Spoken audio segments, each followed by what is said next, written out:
Salut, je m'appelle Marie-Hélène et bienvenue chez moi.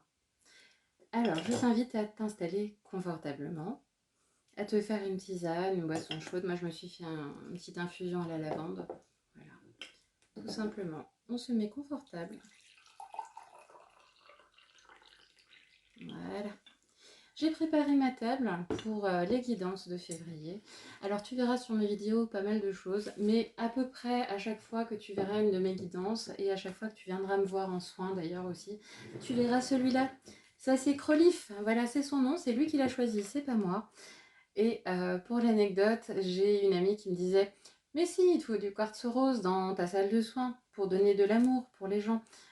Ouais, je donne déjà de l'amour et puis moi perso le quartz rose, c'est bon, on en voit partout. Voilà, je trouve ça un peu rasoir. Et celui-là, je l'ai vu et j'ai dit là d'accord. Voilà. En plus, il est super puissant. Il est comment dire? Il est protecteur. C'est un puissant canal aussi et il m'aide à canaliser les messages et il est extrêmement balèze. Voilà, voilà.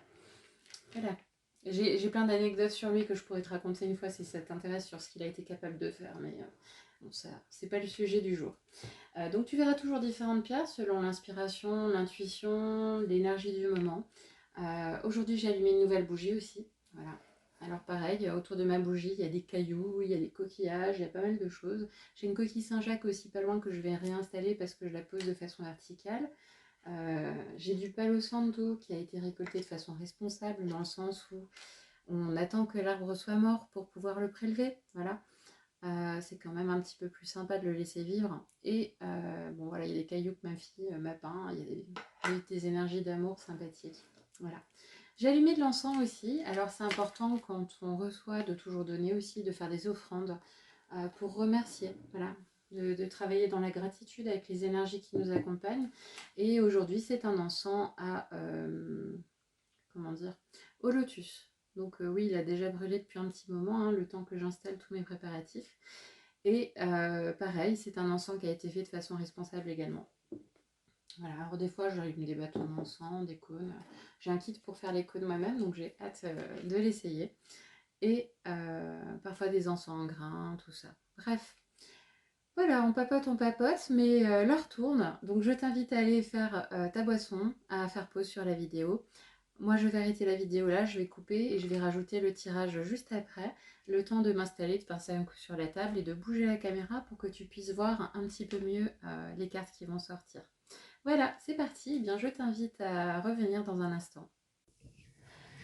Alors, pour vous les Sagittaires, pour ce mois de février 2024, on va voir quelle est l'énergie générale du mois.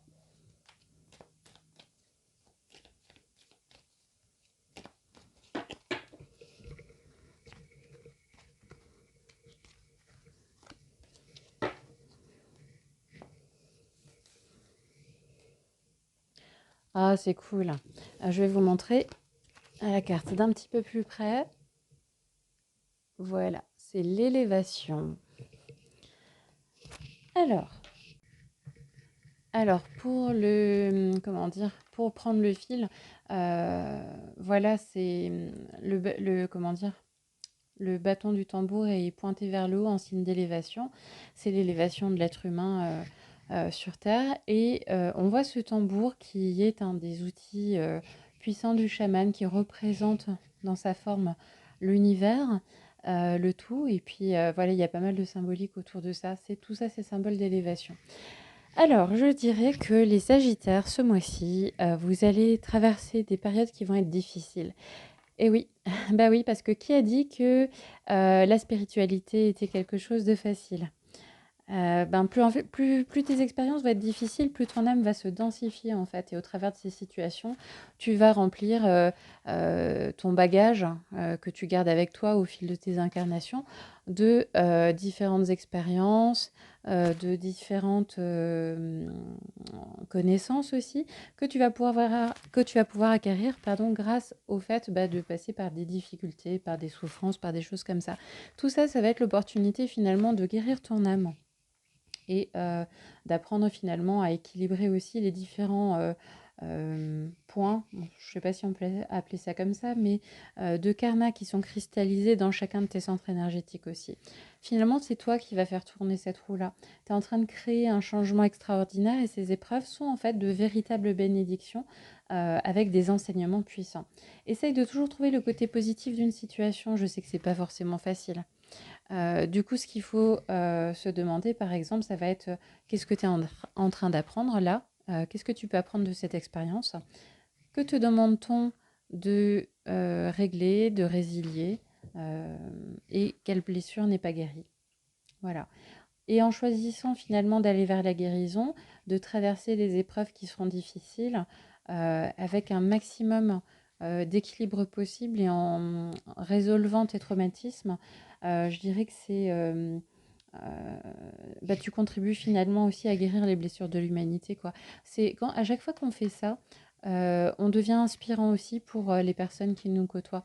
Donc il y a vraiment quelque chose là, à la fois l'élévation pour toi, mais c'est aussi quelque part de l'élévation qui va être offerte aux autres.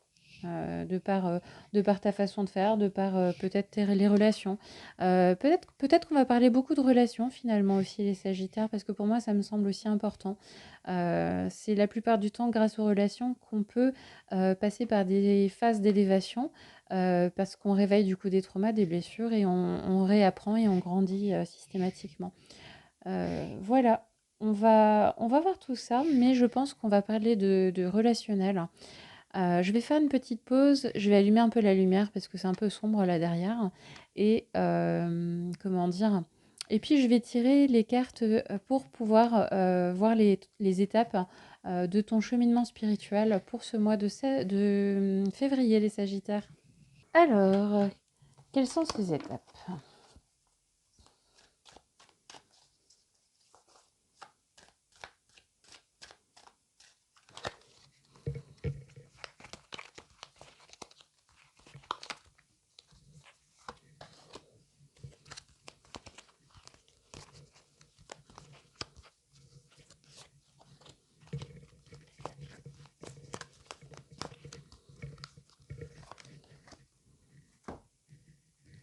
Je vais également tirer 3 seaux qui vont refléter comment dire, les étapes en termes de développement personnel que vous allez pouvoir développer, si vous le souhaitez, pour pouvoir justement aller transcender vos blessures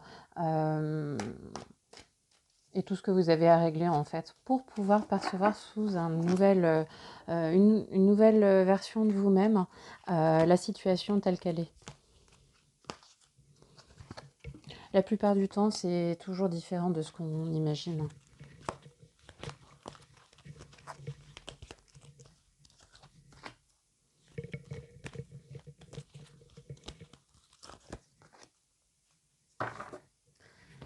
Alors, voilà, je ne sais pas si vous les voyez bien les cartes. Je vais les replacer un petit peu. Voilà. Je vais peut-être écarter un petit peu la bouille, ce sera plus simple. Voilà, histoire d'avoir un peu plus de place.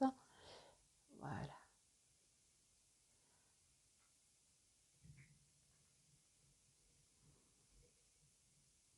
Ok, alors, je vais vous montrer les cartes qui sont sorties. La première carte, voilà, c'est le page d'épée, le valet d'épée.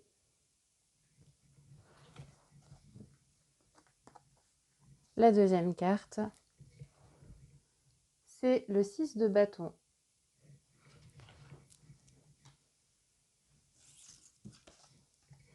Et la troisième, c'est le... Pardon, je mets à l'envers.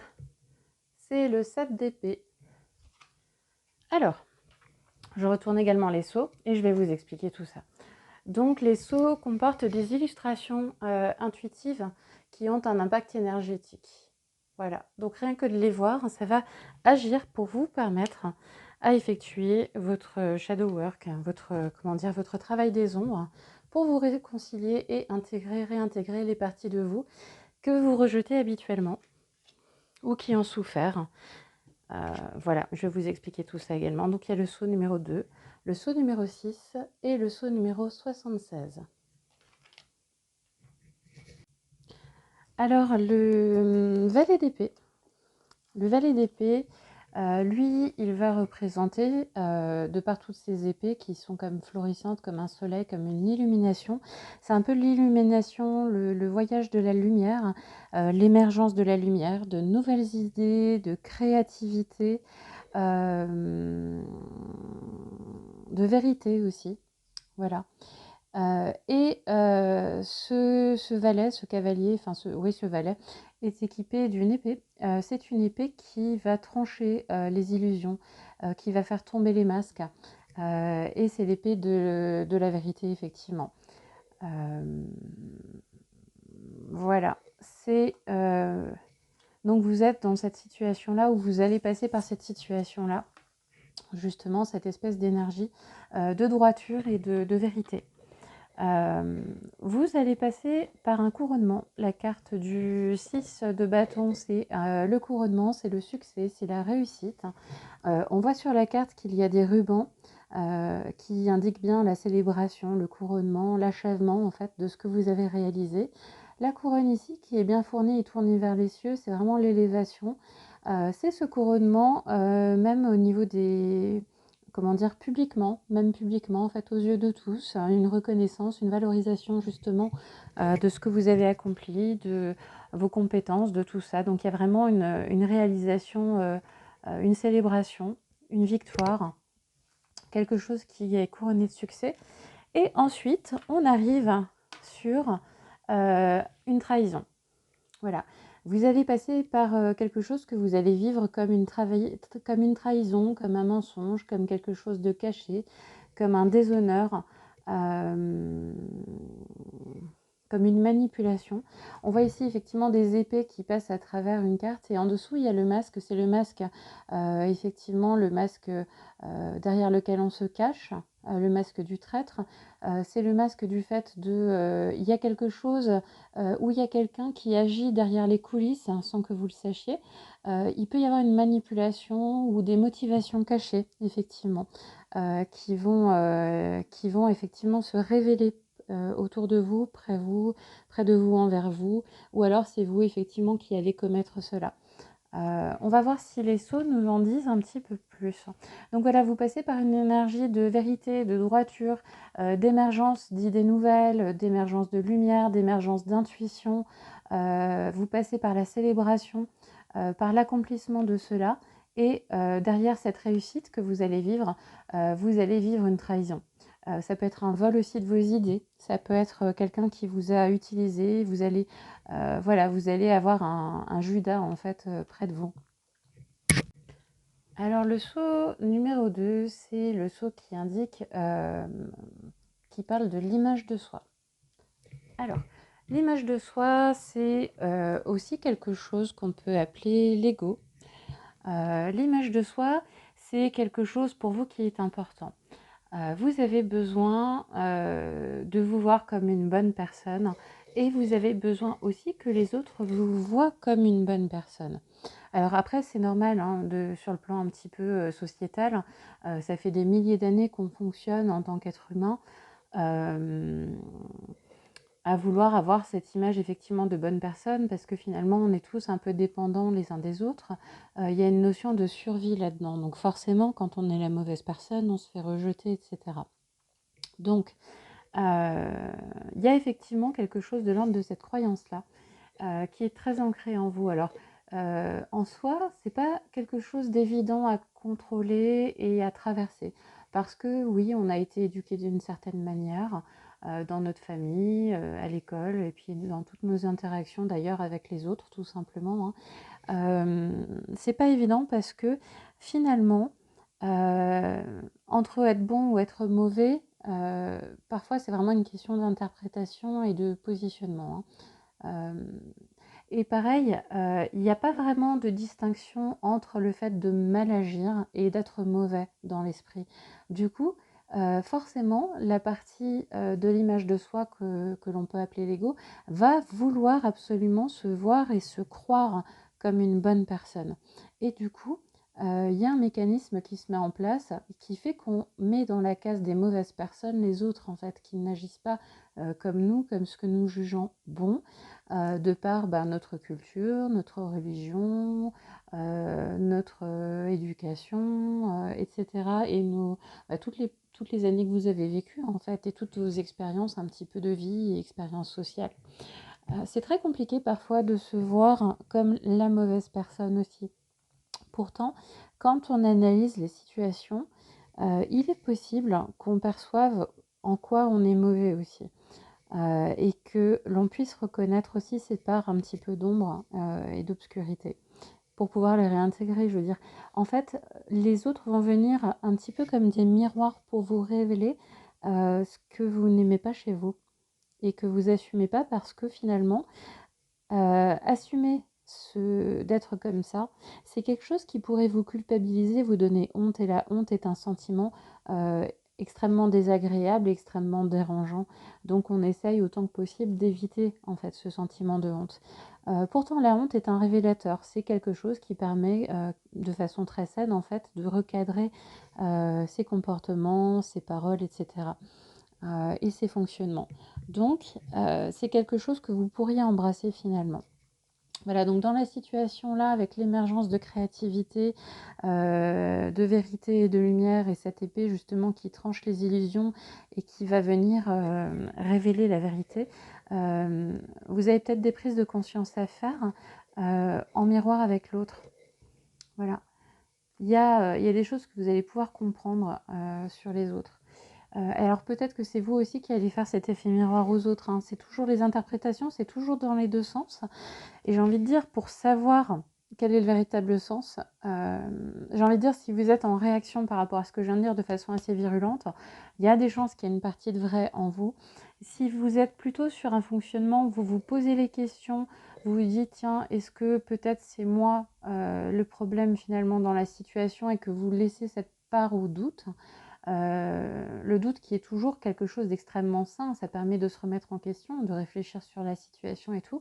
Et tant qu'il y a cette dynamique-là, ça peut vouloir dire effectivement que c'est inversé, que c'est peut-être vous qui faites un effet miroir à l'autre, effectivement, sur quelque chose, sur une facette de sa personnalité qui le dérange, qu'il n'aime pas, qu'il a rejeté. Ou qu'il condamne peut-être parce que lui-même a subi ces mêmes choses, etc. Donc forcément, quand on a subi des choses, c'est aussi difficile d'accepter qu'on puisse être comme ça également. Donc voilà, au niveau de l'interprétation, comment dire, comment le comprendre pour savoir si c'est vous ou les autres. Alors, le saut numéro 6, c'est les traumatismes. Donc, si ce saut sort, c'est que actuellement vous ne voyez pas comment vos traumatismes alimentent la situation qui vous occupe, euh, ou qui va vous préoccuper en tout cas. Ça va entraîner la répétition des mêmes comportements, ou ça va vous empêcher de voir la réalité objective en fait de la situation. C'est comme si vous aviez des œillères. Alors, essentiellement, un traumatisme, c'est un sentiment de détresse auquel vous n'avez pas répondu. Alors, quand on en vit mais qu'on ne trouve pas le moyen de vraiment la résoudre, on finit par s'adapter en fait. Ça devient alors comme, comment dire, c'est comme un CD où il y a un morceau qui saute, qui saute, qui saute, qui saute, et en fait, c'est un peu comme ça aussi que ça va se passer pour vous dans votre vie. Dans cette situation, il faudrait que vous vous demandiez comment est-ce que vos expériences qui se sont passées dans votre vie, qui vous ont marqué, où vous avez vécu des détresses particulières sans réussir à les résoudre, et comment est-ce que ça peut vous empêcher de voir la réalité de la situation actuellement? Par exemple, vous pouvez vous dire que la situation qui se passe là, ça va être quelque chose encore de répétitif, que c'est toujours la même chose, que c'est semblable à votre passé. C'est des choses qui sont toujours ouais, des schémas, des situations qui se répètent, qui se répètent, qui se répètent. Alors qu'en fait, c'est pas le cas. Vous avez peut-être vécu un trauma qui vous fait agir d'une manière qui est inadaptée en fait à la situation actuelle aussi. Euh, ou alors peut-être que vous vous trouvez dans une situation qui est douloureuse, qui est une répétition en fait de votre traumatisme, tout simplement pour essayer d'obtenir cette fois-ci un résultat différent. Et donc, n'oubliez pas, il y a cette carte du couronnement, hein. Donc, vous avez la possibilité aussi de réussir à dépasser en fait ce traumatisme et à résoudre ce que vous avez vécu. Voilà. Euh, on a tendance à porter des jugements sur la base d'exemples qu'on a vécu. Euh, et de choses qui remontent assez facilement à notre mémoire. Par exemple, si on se souvient plus facilement de certaines choses, on peut avoir tendance à supposer qu'elles sont beaucoup plus courantes, beaucoup plus fréquentes que les choses dont on ne se rappelle pas forcément. Voilà, mais forcément, ce qui nous marque, c'est souvent ce qui nous a déplu. Les fois où ça va bien, finalement, on a tendance un petit peu à les zapper, à les assimiler et puis à ne pas les retenir. Ce qui nous fait retenir les choses, c'est le fait qu'elles nous marquent. Donc c'est la plupart du temps quand, effectivement, ça nous traumatise, en fait. Voilà, donc le trauma est vraiment marquant, du coup, dans ce fonctionnement-là et c'est humain. C'est humain, c'est OK les Sagittaires, vous êtes des humains, il n'y a pas de problème. Euh, on a tendance aussi à avoir un point de vue qui est un peu biaisé en fonction de ses habitudes. Par exemple, si vous regardez souvent des films violents et que vous suivez les infos, tous les trucs qui se passent qui sont violents dans le monde, etc., vous allez avoir l'impression qu'il y a plus de violence dans le monde qu'autre chose. En fait, on a aussi des points de vue qui sont biaisés par l'attention qu'on va porter sur les choses, par notre focus en fait, notre façon de voir les choses. Donc il y a ici une espèce de double travail qui vous est proposé, dans le sens de changer votre point de vue, votre regard sur où est-ce que vous le posez, et d'aller regarder un petit peu ailleurs justement. Ça va peut-être vous permettre de sortir de ces sentiments de répétition, de schémas traumatiques. Euh, voilà. Donc, la première chose, c'est de faire face à ces traumatismes et de résoudre véritablement. Parce que finalement, ces traumatismes, c'est comme un filtre, c'est comme une paire de lunettes à laquelle euh, vous pouvez percevoir les choses d'une façon, du coup, complètement biaisée. Euh, c'est comme si vos lunettes, elles sont sales et vous ne voyez pas finalement ce qui est devant vous. Devant vous, il y a le couronnement, n'oubliez pas, il y a la réussite, il y a le succès. Ça peut être une guérison aussi dans tous les sens du terme, hein, que ce soit littéral ou figuré. Voilà. Donc, nettoyez vos lunettes. Ça, c'est le premier travail. Et le deuxième, c'est que n'oubliez pas que chaque instant, en fait, n'est pas permanent. Chaque instant, chaque minute est un temps que vous pouvez écrire et que vous pouvez écrire pour vous, mais aussi écrire conjointement avec les autres aussi. Donc, chaque instant, ça représente finalement aussi un nouveau cycle. J'aime bien l'idée du cercle aussi, le côté un peu cyclique. Ça peut être un nouveau départ à chaque fois, ça peut être une renaissance. Le couronnement, c'est peut-être aussi ça, c'est aussi peut-être votre renaissance au travers du fait de dépasser ces traumas. Voilà. Donc finalement, le présent, c'est pas nécessairement une répétition du passé. En fait, en vérité, ça se répète jamais véritablement. Ça y ressemble, mais c'est souvent plus graduel pour venir retirer encore des petites couches et des épaisseurs à vos manteaux de traumatisme. L'idée, elle est un petit peu là. Et parfois, c'est aussi tout simplement pour vous proposer l'expérience de réécrire en fait les choses, de réécrire un petit peu aussi votre main en vous rendant compte et en expérimentant et en réécrivant la situation conjointement avec l'autre ou avec les autres pour que vous puissiez arriver à une gestion du conflit ou à une gestion favorable de la chose, de l'événement, pour qu'il y ait une issue qui soit positive en fait dans cette chose-là. Euh, En tout cas, voilà, l'idée c'est que vous conservez, malgré tout, traumatisme ou pas, vous conservez le pouvoir de changer le monde. Voilà, à tout instant, de changer votre réalité, d'écrire et de créer votre réalité. Du coup, ça peut aussi, comme je disais tout à l'heure, aussi être inversé, ça peut vous concerner, mais ça peut aussi concerner l'autre. Voilà. Et on va aller voir du coup le saut 76. Du coup, ce saut 76, c'est en fait celui de la déflexion. Alors, la déflexion, c'est un mécanisme de pensée, de fonctionnement, d'inconscient. Bon, après, moi, je ne suis pas spécialisée dans ces choses-là. Effectivement, si vous avez besoin de quelqu'un pour vous accompagner justement sur le développement personnel, n'hésitez pas à me le dire, à me faire un petit message privé. Moi, je peux vous donner un contact justement qui travaille très très bien là-dessus. Testé et approuvé, hein. Voilà. Bref, au passage, je t'invite à t'abonner sur ma chaîne, hein, si déjà on y est, à mettre un petit pouce comme ça pour me soutenir Et n'hésite pas, comme dit, à t'abonner parce que la prochaine fois que je vais publier des vidéos, donc tous les mois, une vidéo pour te donner la guidance et les conseils en développement personnel pour te permettre de traverser les énergies et les challenges qui vont s'offrir à toi, eh bien tu recevras une alerte. Donc ça te permettra de ne rien rater de mes prochaines publications. Voilà, petite pause et on continue du coup sur la déflexion.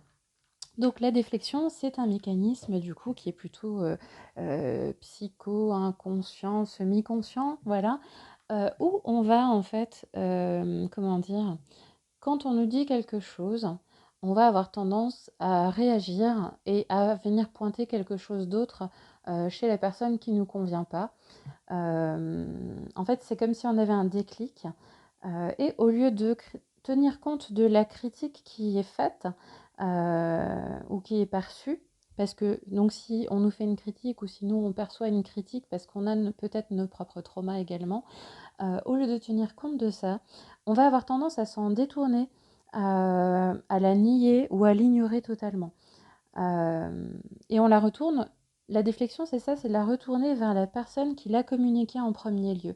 Ça, c'est un réflexe qui survient pour éviter les pensées, les émotions, les souvenirs douloureux, mais ça empêche aussi la personne qui défléchit en fait la critique, le commentaire, de prendre conscience véritablement d'une de ses réalités, d'une part d'elle-même, de quelque chose effectivement euh, qu'elle fait mal ou qu'elle pense mal ou qu'elle agit mal. Ce qui ne signifie pas pour autant que vous êtes une mauvaise personne. C'est pas la même chose. Et ça, c'est vrai qu'on n'en a pas du tout la notion en fait dans l'esprit, comme je l'ai dit précédemment. Ça peut aussi être concerner la personne face à vous. Peut-être que la personne face à vous fait de la déflexion.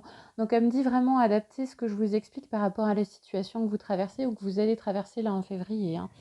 En tout cas, sachez que la déflexion, c'est un mécanisme d'autodéfense, en fait, de protection de soi-même. Donc en soi, c'est pas quelque chose de mauvais, ça survient juste pour éviter la douleur, effectivement.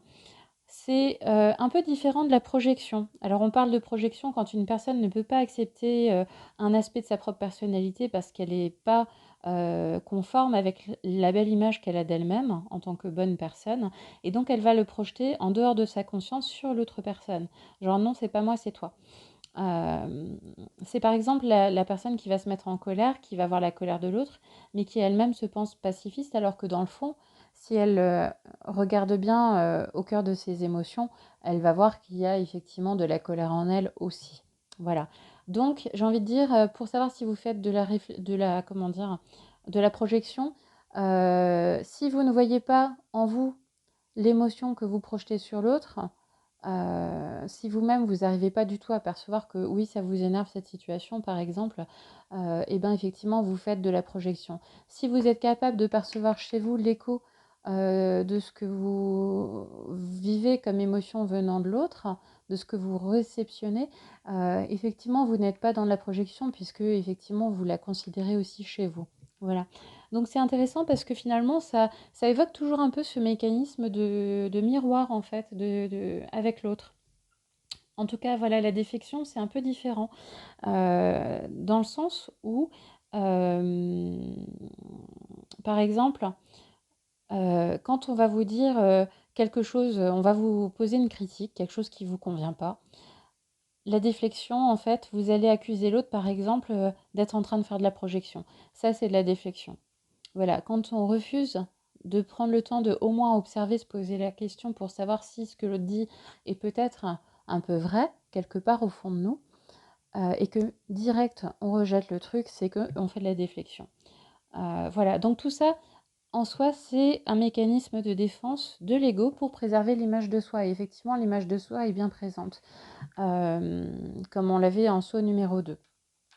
Voilà, donc en général, c'est quelque chose qui est utilisé pour détourner le blâme qu'on va se faire ou qu'on va recevoir. Essentiellement quand on est fautif de quelque chose, parce que c'est trop difficile d'assumer la responsabilité ou le blâme, et quand même de rester positif par rapport à nous-mêmes en même temps, c'est très compliqué. Et du coup, comme je disais précédemment, tout ce qui est sentiment de culpabilité, de honte, c'est effectivement quelque chose de compliqué à vivre et de douloureux et qu'on a tendance à vouloir éviter. Alors, Il y a quelques exemples de déflexion aussi qu'on connaît tous, je pense. Par exemple, un enfant qui va renverser sa tasse, qui en met partout, il va dire: «Oh la vilaine tasse!» ou alors il va se cogner la jambe, il va se faire mal contre une table, il va taper la table, il va dire: «Vilaine table!» Bah oui, c'est la faute à l'autre. Voilà, c'est ça la déflexion. On a un autre exemple, un conjoint qui est violent, verbalement, même physiquement, si vous voulez. Il va peut-être reprocher à son compagnon ou sa compagne que putain, t'es arrivé, le dîner n'est pas prêt, malgré ce que tu m'avais promis, etc. Il ou elle va être agressif en fait avec son conjoint et il va lui reprocher encore que son conjoint, le ou la pousse à bout, en fait. C'est encore sa faute, quoi. Tu me pousses à bout, j'en peux plus, c'est jamais prêt, machin. Donc c'est encore la faute de la personne qui se fait gueuler dessus. Ça, techniquement, c'est aussi de la déflexion. Par exemple, il y a une personne qui peut dire des choses qui vont blesser quelqu'un ou pour blesser quelqu'un. Et quand l'autre se défend ou quand l'autre fait remarquer que c'est quelque chose qui, «Ouh, ça m'a piqué un peu, ça quand même, ça a été un petit peu sensible», l'autre va rejeter la faute en prétendant que oui, il est trop sensible, ou alors il va trouver un truc à balancer encore: «Oui, mais toi aussi tu fais ça, oui, mais tu fais des trucs qui me conviennent pas, oui, mais machin, oui, mais truc». Donc ça aussi, c'est de la déflexion en fait. Allez, vous voulez encore un exemple un petit peu de beauf? On a monsieur qui s'énerve contre madame, qui l'embête un petit peu, qui est un petit peu taquin, mais un petit peu trop. Et puis elle réagit mal et du coup, qu'est-ce qu'il va dire? «Ah bah oui, bah, elle a encore ses règles». Voilà. Ça, c'est un exemple très machiste aussi de déflexion. Heu, voilà. Il peut y avoir aussi, par exemple, je sais pas, dans un cadre collectif, on fait remarquer à quelqu'un, des actes, des paroles, des comportements qui sont pas, conformes à ce qui sont attendus, par exemple dans le cadre du travail. Et au lieu de reconnaître cette erreur, la personne qui va être incriminée va avoir tendance à dire: «Oh purée, mais putain, il y a tout le monde qui s'est ligué contre moi. Voilà, j'ai participé à un pugilat collectif». Ouais, non, mais sauf qu'en fait, c'est, qu'elle refuse quelque part de voir en quoi elle a mal agi ou mal fait les choses. Ce qui est différent, je le répète, du fait d'être une mauvaise personne. Ça n'est pas la même chose. Vous pouvez être une bonne personne et des fois, vous pouvez merder aussi. Voilà. Et comme dit, c'est toujours dans la situation là que vous allez vivre en février, les Sagittaires. Ça peut aussi concerner la personne face, là où les personnes face à vous, hein, ce que je raconte. En bref, ce saut, en fait, c'est la déflexion. Pour pouvoir justement travailler sur ça, il faut que vous acceptiez de voir la partie en vous qui est la lumière, ça vous la connaissez, mais de voir aussi la partie de vous qui est l'ombre. Pour pouvoir avancer justement, évoluer et avoir des relations plus saines, et une réalité, une vie aussi, que vous créez en fait chaque jour, qui soit plus belle et plus conforme à ce que vous rêvez en fait. Pour réaliser votre rêve, il faut aussi dépasser ça et du coup, il faut accepter de voir la partie de vous qui est la bonne et aussi la partie de vous qui est la mauvaise et en fait, juste l'accepter, l'accueillir, hem vivre, ressentir toutes les hontes et culpabilités que vous pouvez avoir au fond de vous, pour leur laisser un espace et aussi un espace de guérison, en se disant ok, on en prend conscience et du coup la prochaine fois, eh ben, on fera mieux. Donc le contraire de la déflexion, quand on ne fait pas de déflexion, on fait de la réflexion.